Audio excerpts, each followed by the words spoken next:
ಶ್ರೀ ಗಣಪತಿ ಶಾರದಾ ಗುರುಭ್ಯೋ ನಮಃ.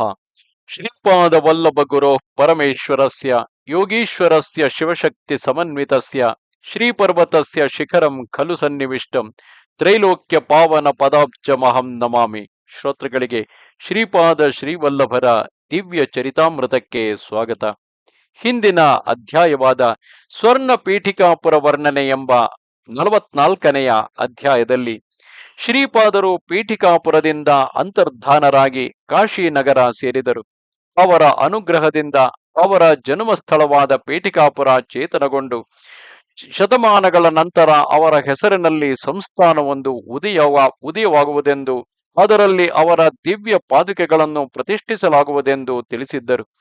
ನಂತರ ಈ ಭೌತಿಕ ಪೀಠಿಕಾಪುರದ ಮೇಲ್ಭಾಗದಲ್ಲಿಯೇ ಸ್ವರ್ಣ ಪೀಠಿಕಾಪುರ ಇರುವುದೆಂದು, ಅದರಂತೆಯೇ ಭೌತಿಕ ಕಾಶಿನಗರದ ಮೇಲ್ಭಾಗದಲ್ಲಿ ಸ್ವರ್ಣ ಕಾಶಿ ಇರುವುದೆಂದು, ಇವೆರಡು ಚರ್ಮಚಕ್ಷುಗಳಿಗೆ ಕಾಣಿಸುವುದಿಲ್ಲವೆಂದು, ಯೋಗ ದೃಷ್ಟಿಯುಳ್ಳವರಿಗೆ ಮಾತ್ರವೇ ಗೋಚರಿಸುವುದೆಂದು ತಿಳಿಸಿದರು.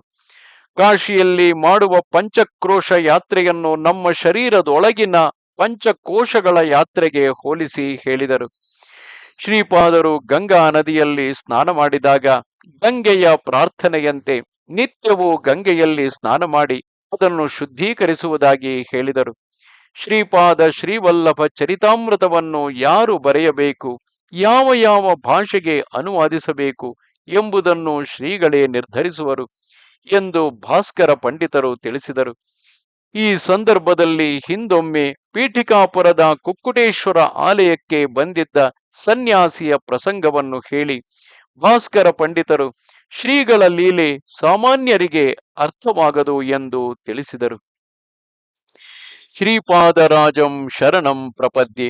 ಶ್ರೋತೃಗಳಿಗೆ ಶ್ರೀ ಹನುಮಂತನನ್ನು ಭೂಮಿಯ ಮೇಲೆ ಅವತರಿಸಲು ಶ್ರೀಪಾದರು ಆದೇಶಿಸಿದ 45ನೆಯ ಅಧ್ಯಾಯಕ್ಕೆ ಸ್ವಾಗತ. ಶ್ರೀಕಾಶಿಯಲ್ಲಿ ಶ್ರೀಪಾದರ ವಾಸ. ಶ್ರೀ ಭಾಸ್ಕರ ಪಂಡಿತರ ಮನೆಯಲ್ಲಿ ಮಧ್ಯಾಹ್ನದ ಊಟದ ನಂತರ ಅವರು ಹೀಗೆ ಹೇಳಿದರು: ಮಕ್ಕಳೇ, ಶ್ರೀಪಾದರ ಲೀಲೆಗಳು ತರ್ಕಕ್ಕೆ ನಿಲುಕದವು. ಅವರು ಕಾಶಿ ನಗರದಲ್ಲಿ ಎಷ್ಟೋ ಮಹಾಪುರುಷರನ್ನು ಆಶೀರ್ವದಿಸಿದರು. ಅವರಿಗೆ ಬೇಕಾದ ಯೋಗ ಶಕ್ತಿಗಳನ್ನು ಸಿದ್ಧಿಗಳನ್ನು ಪ್ರಸಾದಿಸಿದರು. ಶ್ರೀಗಳು ಋಷಿ ಸಂಘವನ್ನು ಉದ್ದೇಶಿಸಿ, ನಾನು ನೃಸಿಂಹ ಸರಸ್ವತಿ ನಾಮದಲ್ಲಿ ಮತ್ತೊಂದು ಅವತಾರ ತಾಳುವೆನು. ಪೀಠಿಕಾಪುರದಲ್ಲಿ ಅದೃಶ್ಯನಾಗಿ ಕಾಶಿಗೆ ಬರುವುದರಲ್ಲಿ ಫಲವಾದ ಕಾರಣವಿದೆ. ಇದು ಮಹಾ ಪುಣ್ಯಕ್ಷೇತ್ರ, ಸಿದ್ಧ ಸಂಘಗಳಿಗೆ ಗೂಡು. ನಾನು ಪ್ರತಿದಿನ ಗಂಗೆಯಲ್ಲಿ ಸ್ನಾನ ಮಾಡಲು ಯೋಗ ಮಾರ್ಗದಲ್ಲಿ ಬರುವೆನು. ನರಸಿಂಹ ಸರಸ್ವತಿ ಅವತಾರದಲ್ಲಿ ಇಲ್ಲಿಯೇ, ಅಂದರೆ ಈ ಕಾಶಿ ನಗರದಲ್ಲಿಯೇ ಸನ್ಯಾಸ ದೀಕ್ಷೆ ಹಿಡಿಯುವೆನು. ಬರುವ ಶತಮಾನಗಳಲ್ಲಿ ಕ್ರಿಯಾಯೋಗವನ್ನು ಗೃಹಸ್ಥರಿಗೆ ಸಹ ಬೋಧಿಸಲು ಶ್ಯಾಮಾಚರಣನೆಂಬಾತನನ್ನು ಇಲ್ಲಿ ಹುಟ್ಟಲು ಆದೇಶಿಸುತ್ತಿದ್ದೇನೆ. ಮುಂಬರುವ ಯುಗಕ್ಕೆ ಬ್ರಹ್ಮನಾಗಬಲ್ಲ ಹನುಮಂತನನ್ನು ಶ್ಯಾಮಾಚರಣನ ಬಳಿ ಕಳುಹಿಸಿ ಆತನಿಗೆ ಹನುಮಂತನಿಂದ ಕ್ರಿಯಾಯೋಗ ದೀಕ್ಷೆಯನ್ನು ಕೊಡಿಸುವೆನು. ಇದು ಸತ್ಯ ಎಂದರು. ಶ್ರೀ ಹನುಮಂತನಿಗೆ ಸೀತಾ, ರಾಮ, ಲಕ್ಷ್ಮಣ, ಭರತ, ಶತ್ರುಘ್ನರಾಗಿ ದರ್ಶನ ತರುವುದು. ಆಗ ಅವರು ಋಷಿಗಳೆಲ್ಲ ತಮ್ಮನ್ನು ಯೋಗ ಮಾರ್ಗದಲ್ಲಿ ಹಿಂಬಾಲಿಸುತ್ತಿರಲು ಬದರಿಕಾವನ ತಲುಪಿದರು. ಅಲ್ಲಿನ ನರನಾರಾಯಣ ಗುಹೆಯಲ್ಲಿ ಅನೇಕರಿಗೆ ಕ್ರಿಯಾಯೋಗ ದೀಕ್ಷೆಯಿತ್ತರು. ಅಲ್ಲಿಂದ 12 ಕ್ರೋಸು, ಅಂದರೆ 12 ಗಾವದ ದೂರದಲ್ಲಿನ ಊರ್ವಶಿ ಕುಂಡ ತಲುಪಿದರು. ಋಷಿ ಗಂಗೆಯಲ್ಲಿ ಸಹ ಸ್ನಾನವನ್ನು ಆಚರಿಸಿದರು. 5000 ವರುಷಗಳಿಂದ ತಪೋದೀಕ್ಷೆಯಲ್ಲಿರುವ ಸರ್ವೇಶ್ವರಾನಂದನೆಂಬ ಮಹಾಯೋಗಿಯನ್ನು ಆಶೀರ್ವದಿಸಿದರು. ಅಲ್ಲಿಂದ ನೇಪಾಳ ದೇಶ ತಲುಪಿದರು. ಅಲ್ಲಿ ಒಂದು ಪರ್ವತದ ಮೇಲೆ ರಾಮನಾಮ ಧ್ಯಾನದಲ್ಲಿರುವ ಹನುಮಂತರಿಗೆ ಸೀತಾ, ರಾಮ, ಲಕ್ಷ್ಮಣ, ಭರತ, ಶತ್ರುಘ್ನ ಸಮೇತ ದರ್ಶನವಿತ್ತರು. ಶ್ರೀ ಹನುಮನನ್ನು ಉದ್ದೇಶಿಸಿ, ಮಗು, ಅಗ್ನಿ ಬೀಜವಾದ ರಾಮ್ ಎಂಬುದನ್ನು ಎಷ್ಟು ಕೋಟಿ ಜಪಿಸಿದೆಯೋ ಲೆಕ್ಕ ಮೀರಿದೆ. ಎಷ್ಟು ಸ್ವಲ್ಪ ಸಮಯ ಸಿಕ್ಕರೂ ಅಷ್ಟೇ ಸ್ವಲ್ಪ ಕಾಲದಲ್ಲಿ ರಾಮ್ ಬೀಜೋಚ್ಚಾರಣೆ ಮಾಡಿರುವೆ. ನಿನ್ನ ಲೆಕ್ಕ ಬರೆಯಲು ಚಿತ್ರಗುಪ್ತರೇ ತಬ್ಬಿಬ್ಬಾಗುತ್ತಿದ್ದಾರೆ. ಮಹಾ ಅನಂತವಾದ ಮಹಾಶೂನ್ಯ ಕಾಲದಲ್ಲಿ ಸಹ ಕೋಟಿಗಟ್ಟಲೆ ರಾಮನಾಮ ಜಪಿಸಿರುವೆ. ಆದ್ದರಿಂದ ನೀನು ಕಾಲಾತೀತನು, ಕಾಲಾತ್ಮಕನೂ ಸಹ. ನಿನ್ನ ವಯಸ್ಸು ಎಷ್ಟು ಲಕ್ಷ ವರುಷವೆಂದೇ ನಿರ್ಧರಿಸಲು ಚಿತ್ರಗುಪ್ತರಿಗೆ ಲೆಕ್ಕ ಸಿಗುತ್ತಿಲ್ಲ. ಈ ಕಲಿಯುಗದಲ್ಲಿ ಒಮ್ಮೆ ನೀನು ಅವತರಿಸಬೇಕು. ಇಂದ್ರಿಯ ಪ್ರವೃತ್ತಿಗಳನ್ನು ಶಾಂತಿ ಮಾಡಲು ಸಮರ್ಥನಾದ ಕಾರಣ ನೀನು ಶಾಯಿ ನಾಮದಲ್ಲಿ ಖ್ಯಾತಿ ಪಡೆದಂತವನಾಗು. ರಾಮ್ ಬೀಜ ಮಹಿಮೆ. ಆಗ ಶ್ರೀ ಹನುಮಂತ ಶಾಯಿ, ಪ್ರಭು, ರಾಮ್ ಬೀಜ ಅಗ್ನಿ ಬೀಜವೇ? ನನಗೆ ಅಗ್ನಿ ಸಿದ್ಧ ಆದ ಮಾತು ನಿಜವೇ? ನಾನು ಅಗ್ನಿಯೋಜನದಲ್ಲಿ ಪರಿಪೂರ್ಣನಾದೆ ಎಂಬುದು ನಿಜವೇ ಸರಿ. ದೇಹ ಬುದ್ಧಿಯಿಂದ ನಾನು ನಿಮ್ಮ ದಾಸನು, ಜೀವ ಬುದ್ಧಿಯಿಂದ ನಾನು ನಿಮ್ಮ ಅಂಶನು, ಆತ್ಮ ಬುದ್ಧಿಯಿಂದ ನೀವೇ ನಾನಾಗಿ ಇರುವೆನು. ನಾನು ಯಾವ ರೂಪದಲ್ಲಿ ಅವತರಿಸಬೇಕೋ ತಿಳಿಸಬೇಕು ಎಂದರು. ಶ್ರೀಪಾದರು ಮಂದಹಾಸದಿಂದ, ಹನುಮ, ನೀನು ಶಿವಾಂಶ ಸಂಭೂತನಾದರೂ ಶ್ರೀರಾಮ ಭಕ್ತನಾದೆ. ಭಲೆ, ಅರಬ್ಬಿ ಭಾಷೆಯಲ್ಲಿ ಅಲ್ ಎಂದರೆ ಶಕ್ತಿ, ಆಹ್ ಎಂದರೆ ಶಾಕ್ತ. ಶಕ್ತಿಯನ್ನು ಧರಿಸಿದವನು ಅಂದರೆ ಅಲ್ಲಾಹ್ ಅಂದರೆ ಶಿವಶಕ್ತಿಯ ಸಂಯುಕ್ತ ಸ್ವರೂಪವೆಂದೇ ಅರ್ಥ. ಇಲ್ಲಿಯವರೆಗೂ ಜಾನಕಿ ವಲ್ಲಭ ರೂಪದಲ್ಲಿ ನನ್ನನ್ನು ಆರಾಧಿಸಿದ ನೀನು ಮ್ಲೇಚ್ಛ ಜನರಿಗೆ ಒಪ್ಪಿಗೆಯಾದ ಶಿವಶಕ್ತಿ ಸ್ವರೂಪನಾದ ಅಲ್ಲಾ ನಾಮ ಸ್ಮರಿಸುತ್ತಾ ನನ್ನನ್ನು ಶಿವಶಕ್ತಿಯಾಗಿ ಆರಾಧಿಸು ಎಂದರು.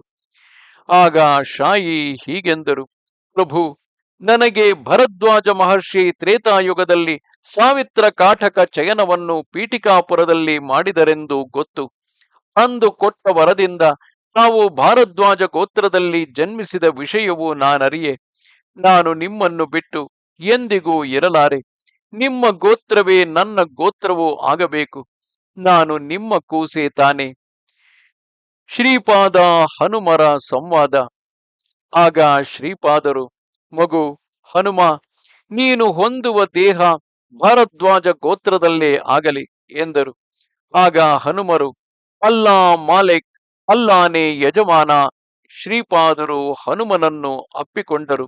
ನಂತರ ಹನುಮ, ನೀನು ದೇಹ ಬುದ್ಧಿ ಬಿಡು, ನೀನು ನನ್ನ ಅಂಶ. ಆಗ ಸೇವಕೋತ್ತಮನು, ಪ್ರಭು, ನಾನು ತಮ್ಮ ಅಂಶವೇ, ಒಪ್ಪುತ್ತೇನೆ.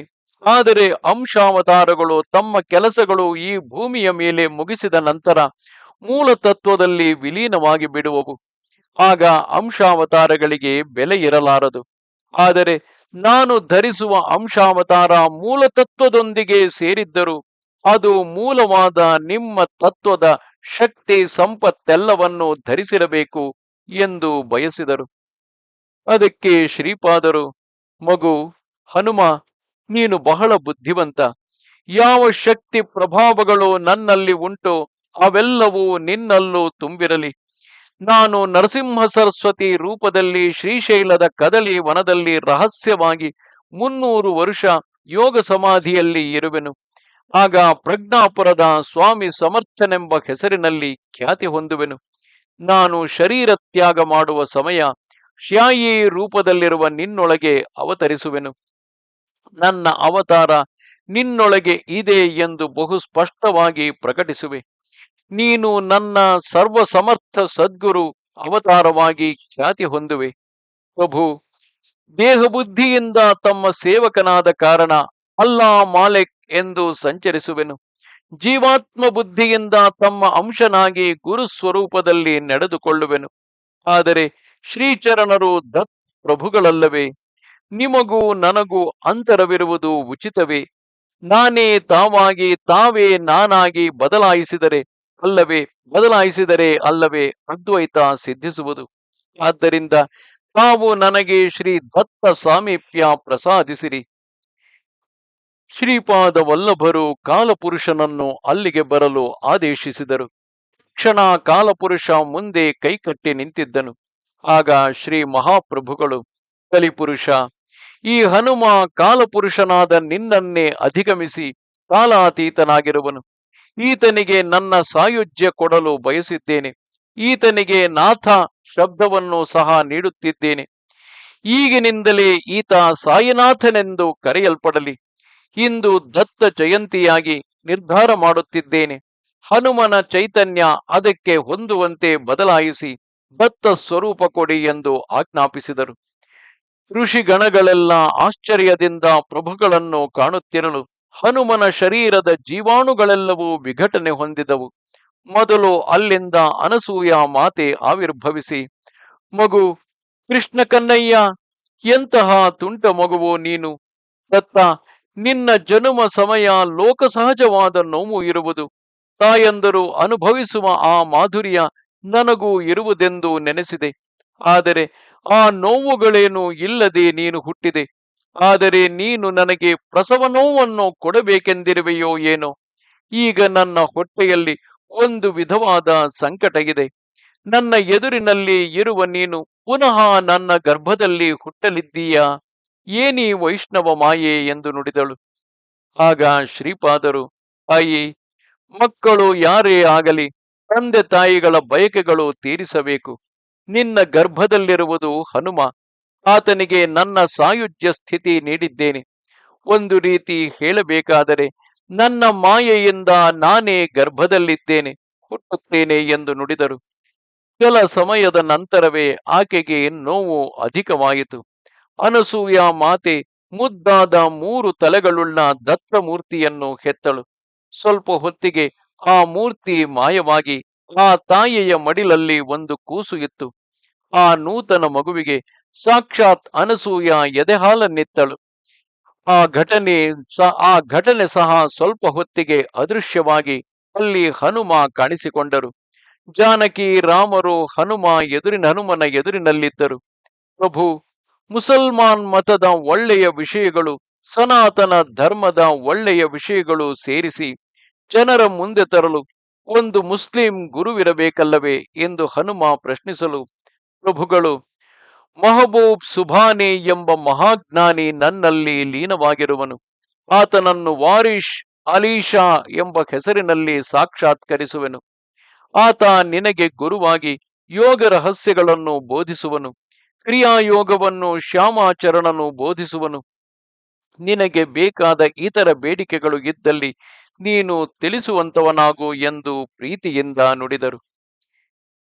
ಶ್ರೀ ಮಾಣಿಕ್ಯ ಪ್ರಭುಗಳ ಆವಿರ್ಭಾವ. ಆಗ ಶ್ರೀ ಹನುಮ, ಪ್ರಭು, ತಾವು ಶ್ರೀ ಪದ್ಮಾವತಿ ವೆಂಕಟೇಶ್ವರ ಅಭಿನ್ನ ಸ್ವರೂಪರೆಂದು ಕೇಳಿದ್ದೇನೆ. ತಮ್ಮ ಆರಾಧನೆ ತಿಳಿದಿರುವ ಶ್ರೀ ವೈಷ್ಣವ ಸ್ವಾಮಿಯನ್ನು ಸಹ ನನಗೆ ಅನುಗ್ರಹಿಸಿ ಎಂದು ಬೇಡಿದನು. ಆಗ ಶ್ರೀಗಳು, ನನ್ನನ್ನೇ ನಿರಂತರ ಸ್ಮರಿಸುತ್ತಾ ನನ್ನ ಚೈತನ್ಯದಲ್ಲಿ ಸದಾ ಮನಸ್ಸು ಮಗ್ನ ಮಾಡಿರುವ ಗೋಪಾಲರಾವೆಂಬ ಮಹಾವಿಷ್ಣುವನ್ನು ನಿನಗೆ ಗುರುವಾಗಿ ಪ್ರಸಾದಿಸುತ್ತಿದ್ದೇನೆ. ಆತ ವೆಂಕಟೇಶ್ವರ ಭಕ್ತನಾಗಿ ವೆಂಕೂಸ ಎಂದು ಕರೆಯಲ್ಪಡುವನು. ಆತನ ಮರಣಾನಂತರ ಆತನ ಭಸ್ಮ ಒಂದು ಮಡಕೆಯಲ್ಲಿ ಸೇರಿ ಭೂಮಿಯಲ್ಲಿ ಸ್ವಲ್ಪ ಕಾಲ ಭದ್ರ ಮಾಡಿರು. ನಾನು ಸೂಚಿಸಿದ ಸಮಯ ತೆಗೆದು ನೋಡು, ವೆಂಕಟೇಶ್ವರನ ವಿಗ್ರಹವಿರುವುದು. ಅದಕ್ಕೆ ಅರ್ಚನೆ ಮಾಡಿದರೂ ನಾನು ಪ್ರಸನ್ನನಾಗುವೆನು ಎಂದು ಅಭಯವಿತ್ತರು. ಆಗ ಶ್ರೀ ಹನುಮ ಮಾತೆ ಜಾನಕಿಯನ್ನು ಉದ್ದೇಶಿಸಿ, ಅಮ್ಮ, ತಾವು ಪ್ರೇಮದಿಂದ ಈ ನಿಮ್ಮ ಕಂದನಿಗಿತ್ತ ಮಾಣಿಕ್ಯ ಹಾರವನ್ನು ನಾನು ಒಡೆದು ಶ್ರೀರಾಮನಾಮಕ್ಕಾಗಿ ಹುಡುಕಿ ಇಲ್ಲವೆಂದು ಬಿಸಾಡಿದೆ. ಆ ಮಹಾಪರಾಧಕ್ಕೆ ತಾವು ಕ್ಷಮಿಸಬೇಕು ಎಂದು ಪ್ರಾರ್ಥಿಸಿದನು. ಅದಕ್ಕೆ ಶ್ರೀಚರಣರು, ದೈವ ಸಾನ್ನಿಧ್ಯದಲ್ಲಿ ಕಾರಣವಿಲ್ಲದೆ ಕಾರ್ಯ ನಡೆಯದು. ಆ ಮಾಣಿಕ್ಯ ಹಾರವನ್ನು ನಾನು ಭದ್ರದಿಂದ ಎತ್ತಿಟ್ಟಿದ್ದೇನೆ. ಆ ಹಾರ ದತ್ತ ಸ್ವರೂಪವೇ, ಸಂದೇಹಬೇಕೆ. ನನ್ನಲ್ಲಿನ ಚೈತನ್ಯ ಆತ್ಮಜ್ಯೋತಿಯಿಂದ ಆ ಹಾರಕ್ಕೆ ಪ್ರಾಣ ಕೊಡಲಾಗಿದೆ. ಆ ಮಾಣಿಕ್ಯ ಹಾರವೇ ಗುರು ಸ್ವರೂಪವಾಗಿ ಪ್ರಕಾಶಿಸಲಿ. ಆ ಗುರು ಸ್ವರೂಪ ಮಾಣಿಕ್ಯ ಪ್ರಭುವೆಂದು ಕರೆಯಲ್ಪಡಲಿ. ಮಕ್ಕಳೇ, ಶ್ರೀ ವಲ್ಲಭರು ಬದರಿಯಲ್ಲಿ ನಾರಾಯಣ ಸ್ವರೂಪರೇ. ನರನೆಂಬುವ ಆ ಮಹರ್ಷಿ ಭೂಲೋಕದಲ್ಲಿ ಪುನಃ ಅವತರಿಸುವನೆಂದರು. ನಾಮ ರೂಪ ಶ್ರೀಚರಣರಿಗೆ ಗೊತ್ತು. ಶ್ರೀಪಾದರು ದ್ರೋಣಗಿರಿ ಪರ್ವತದಲ್ಲಿ ಶಂಬಲ ಗ್ರಾಮದಲ್ಲಿ ನೆಲೆಸುವುದು. ಒಮ್ಮೆ ಪೀಠಿಕಾಪುರದಲ್ಲಿ ಶ್ರೀಪಾದರ ಸೋದರ ಮಾವ ಆದ ವೆಂಕಾವಧಾನಿಗಳು ಮಕ್ಕಳಿಗೆ ವೇದ ಕಲಿಸುತ್ತಿದ್ದರು. ಪಕ್ಕದಲ್ಲೇ ಒಂದು ತೆಂಗಿನ ಮರವಿತ್ತು. ಆ ದಿವ್ಯ ಸ್ಥಳಕ್ಕೆ ಒಂದು ವಾನರ ಬಂದು ವೇದ ಕೇಳುತ್ತಿತ್ತು. ಸುತ್ತಮುತ್ತಲಿನ ಹಣ್ಣು ಮತ್ತಿತರೆ ವಸ್ತುಗಳನ್ನು ಹಾಳು ಮಾಡದೆ ವೇದವನ್ನೇ ಶ್ರದ್ಧೆಯಿಂದ ಆಲಿಸುತ್ತಿತ್ತು. ಆಗ ಶ್ರೀಪಾದರು, ಮಾವಯ್ಯ, ಭಗವಂತನಿಗೆ ಅವತಾರಗಳಿದ್ದ ಹಾಗೆ ತೆಂಗಿನ ಮರಕ್ಕೂ ಅವತಾರಗಳಿರುವೆಯಾ ಎಂದು ಪ್ರಶ್ನಿಸಿದರು. ಅವರು, ಅನ್ನ, ಇದೆಂತಹ ಪ್ರಶ್ನೆ, ಪ್ರಶ್ನಿಸಲು ಅರ್ಥವಿರಬೇಕಲ್ಲವೇ ಎಂದರು. ಶ್ರೀಗಳು, ಅದಲ್ಲ ಮಾವಯ್ಯ, ಮರ ಕಾಯಿಯನ್ನು ಕೊಡುತ್ತಿದೆ, ಪುನಃ ಕಾಯಿ ಮರವಾಗುತ್ತಿದೆ, ಮರ ಪುನಃ ಕಾಯಿಯನ್ನು ಪ್ರಸಾದಿಸುತ್ತಿದೆ. ಈ ಪ್ರಕ್ರಿಯೆ ನಡೆಯುವುದರಿಂದ ಮರ ಬೀಜ ರೂಪ ತಾಳುವುದು, ಮತ್ತೆ ಕಾಯಿ ವಿಜೃಂಭಿಸಿ ಮರವಾಗುವುದು ನಡೆಯುತ್ತಿದೆ ಎಂದು ಶ್ರೀಗಳು ನುಡಿದರು. ಈ ಸಂಭಾಷಣೆ ಮುಗಿಯಿತು. ಇಷ್ಟರೊಳಗೆ ತೆಂಗಿನ ಮರದಿಂದ ಒಂದು ದೊಡ್ಡ ಕಾಯಿ ಬಿತ್ತು. ಅದನ್ನು ಶ್ರೀಪಾದರು ತೆಗೆದುಕೊಂಡು ಅಲ್ಲಿದ್ದ ವಾನರನನ್ನು ಉದ್ದೇಶಿಸಿ, ನಿನ್ನನ್ನು ಬರೀ ಕೈಲಿ ಕಳುಹಿಸಲು ಮನಸ್ಸೊಪ್ಪುತ್ತಿಲ್ಲ. ನನ್ನ ಕೈಯಿಂದ ಪ್ರಸಾದವಾಗಿ ಇದನ್ನು ಕೊಡುತ್ತಿದ್ದೇನೆ. ನನ್ನ ಕೈಯಿಂದ ಮತ್ತೊಂದು ಕಾಯಿ ನೀನು ಕೇಳಬಾರದು. ಒಪ್ಪಿಗೆ ಆದರೆ ಇದನ್ನು ಪಡೆಯಬಹುದು ಎಂದರು. ಆ ವಾನರ ಸಮ್ಮತಿ ಸೂಚಕವಾಗಿ ತಲೆ ಆಡಿಸಿತು. ಆಗ ಶ್ರೀಪಾದರು ಆ ಕಾಯಿಯನ್ನು ವಾನರನಿಗೆ ಕೊಟ್ಟು ಅದರ ಮೈಯೆಲ್ಲ ಅಭಿಮಾನದಿಂದ ಸವರಿದರು. ಅದು ಆನಂದ ಪರವಶಗೊಂಡು ಹೊರಟಿತು. ಇಷ್ಟಕ್ಕೂ ಆ ವಾನರ ಯಾರೋ, ಆ ಕಾಯಿಯನ್ನು ಏಕೆ ಕೊಟ್ಟರೋ, ಮತ್ತೊಂದು ಕಾಯಿ ಕೇಳಕೂಡದು ಎಂದೇಕೆ ನುಡಿದರು, ಪ್ರಯತ್ನವಾಗಿ ಅದೇ ಸಮಯ ಆ ಕಾಯಿ ಏಕೆ ಬಿದ್ದಿತು, ಯಾರಿಗೆ ಗೊತ್ತು. ಶ್ರೀಗಳ ಲೀಲೆಗಳು ಚಿತ್ರ ವಿಚಿತ್ರ, ಊಹಾತೀತ. ಶ್ರೀ ಮಹಾಪ್ರಭುಗಳು ದ್ರೋಣಗಿರಿ ಎಂದು ಕರೆಯಲ್ಪಡುವ ಸಂಜೀವಿನಿ ಪರ್ವತದ ಬಳಿ ಹೋದರು. ಕೆಲವು ದಿನಗಳು ಅಲ್ಲಿನ ಋಷಿಗಣಗಳ ಜೊತೆ ಆನಂದವಾಗಿ ಕಳೆದರು. ಅಲ್ಲಿನ ಮಹಾಯೋಗಿಗಳಿಗೆ ಏನು ಅನುಗ್ರಹಿಸಿದರೋ ಯಾರಿಗೆ ಗೊತ್ತು. ಅಲ್ಲಿಂದ ಕಲ್ಕಿ ಪ್ರಭು ಜನ್ಮ ತಾಳಲಿರುವ ಶಂಬಲ ಗ್ರಾಮ ತಲುಪಿದರು. ಅದು ಮಹಾಯೋಗಿಗಳಿಗೆ ದರ್ಶಿಸಲು ಅಸಾಧ್ಯವಾದ ಪ್ರದೇಶ. ಹಿಮಾಲಯಗಳಲ್ಲಿ ಸಾವಿರಾರು ವರ್ಷಗಳಿಂದ ತಪಸ್ಸು ಮಾಡುತ್ತಿರುವ ಮಹಾಪುರುಷರು ಅಲ್ಲಿರುವರು. ಶಂಬಲ ಗ್ರಾಮದಲ್ಲಿ ಅವರು ಸ್ಫಟಿಕ ಪರ್ವತದ ಶುದ್ಧ ಜಲ ಸೇವಿಸಿದರು. ಆದ್ದರಿಂದ ಅವರ ವಯಸ್ಸು ನಿಂತು ಹೋಗಿರುವುದು. ಶರೀರ ಬದಲಾವಣೆಗಳಿಲ್ಲದೆ ಅವರೆಲ್ಲ 16 ವರ್ಷದ ಬಾಲಕರಂತೆಯೇ ಇದ್ದರು. ಶ್ರೀಪಾದರು ಗೋಕರ್ಣ ಕ್ಷೇತ್ರದಿಂದ ದಿವ್ಯ ಲೋಕಕ್ಕೆ ತೆರಳುವುದು. ತದನಂತರ ಅವರು ಅನೇಕ ದಿವ್ಯ ಸ್ಥಳಗಳನ್ನು ಸಂಚರಿಸುತ್ತಾ ಭಕ್ತರನ್ನು ಮಹರ್ಷಿಗಳನ್ನು ಅನುಗ್ರಹಿಸುತ್ತಾ ಗೋಕರ್ಣ ಕ್ಷೇತ್ರ ತಲುಪಿದರು. ಅಲ್ಲಿ ಶ್ರೀಗಳು 3 ವರ್ಷವಿದ್ದರು. ಆ ಮಹಾಕ್ಷೇತ್ರದಲ್ಲಿ ಅವರು ದಿವ್ಯ ಲೀಲೆಗಳನ್ನು ತೋರಿದರು. ಅವು ಲೆಕ್ಕಕ್ಕೆ ಸಿಗದಂತವೆ. ಅವರು ಕ್ಷಣ ಕ್ಷಣ ಲೀಲಾ ವಿನೋದಿ. ಅಲ್ಲಿಂದ ಅವರು ಶ್ರೀಶೈಲ ತಲುಪಿದರು. ಶ್ರೀ ಬಾಪನಾರ್ಯರು ಆ ಶ್ರೀಶೈಲದಲ್ಲೇ ಹಿಂದೆ ಮಹಾಯಜ್ಞವೊಂದನ್ನು ಮಾಡಿ ಸೂರ್ಯಮಂಡಲದಿಂದ ಮಲ್ಲಿಕಾರ್ಜುನ ಲಿಂಗದೊಳಕ್ಕೆ ಶಕ್ತಿಪಾತ ಮಾಡಿದ್ದ ಕಾರಣ ಶ್ರೀಪಾದ ಶ್ರೀವಲ್ಲಭರ ಅವತಾರ ಆವಿಷ್ಕಾರವಾಯಿತು. ಅಲ್ಲಿಂದ ಅವರು ಯೋಗ ಮಾರ್ಗದಲ್ಲಿ ಶರೀರದಿಂದಲೇ ಮಹಾಗ್ನಿಗೋಳ ಸದೃಶ್ಯರಾಗಿ ಸೂರ್ಯಮಂಡಲಕ್ಕೆ ತಲುಪಿದರು. ಅಲ್ಲಿಂದ ಧ್ರುವ ನಕ್ಷತ್ರದೊಳಕ್ಕೆ, ನಂತರ ಸಪ್ತರ್ಷಿ ಮಂಡಲದೊಳಗೆ ಮತ್ತು ಆರ್ದ್ರ ನಕ್ಷತ್ರಕ್ಕೆ ತೆರಳಿ 4 ತಿಂಗಳ ನಂತರ ಶ್ರೀಶೈಲಕ್ಕೆ ಹಿಂದಿರುಗಿದರು. ಆರ್ದ್ರ ನಕ್ಷತ್ರದಲ್ಲಿನ ಮಹರ್ಷಿಗಳ ಕೋರಿಕೆಯಂತೆ ದಿವ್ಯ ಜ್ಞಾನ ಯೋಗವೊಂದನ್ನು, ಅತ್ಯಂತ ನೂತನ ಯೋಗವೊಂದನ್ನು ಬೋಧಿಸಲು ಶ್ರೀಶೈಲದ ಸಿದ್ಧ ಪುರುಷರನ್ನು ಸಮಾವೇಶಗೊಳಿಸಿ ಅಲ್ಲಿ ಬೋಧಿಸಿದರು. ಬೋಧನೆಯ ನಂತರ ಆ ಸಿದ್ಧ ಪುರುಷರನ್ನು ಪುನಃ ಆರ್ದ್ರ ನಕ್ಷತ್ರದೊಳಕ್ಕೆ ಕಳುಹಿಸಿದರು. ಅವರ ಕಾರ್ಯಕ್ರಮ ತಿಳಿಯಲಾರದ್ದು. ಶ್ರೀಗಳು ಅನೇಕ ಕೋಟಿ ಬ್ರಹ್ಮಾಂಡಗಳಿಗೆ ಏಕೈಕ ಪ್ರಭುಗಳು. ಸ್ವಲ್ಪ ಸಮಯದ ನಂತರ ಅವರು ಕುರಂಗಡ್ಡೆ ಎಂಬ ದಿವ್ಯ ಸ್ಥಳವನ್ನು ಸೇರಿದರು. ಶ್ರೀಪಾದ ಶ್ರೀವಲ್ಲಭರಿಗೆ ಜಯವಾಗಲಿ. ಇದು ಶ್ರೀಪಾದ ಶ್ರೀವಲ್ಲಭ ದಿವ್ಯ ಚರಿತಾಮೃತದಲ್ಲಿ 45ನೆಯ ಅಧ್ಯಾಯ. ನಮಸ್ತೆ ಶಾರದೆ ದೇವಿ ಕಾಶ್ಮೀರ ಪುರವಾಸಿನಿ ತ್ವಾಮಹಂ ಪ್ರಾರ್ಥಯೇ ನಿತ್ಯಂ ವಿದ್ಯಾದಾನಂಚ ದೇಹಿಮೆ. ನಮಸ್ಕಾರ.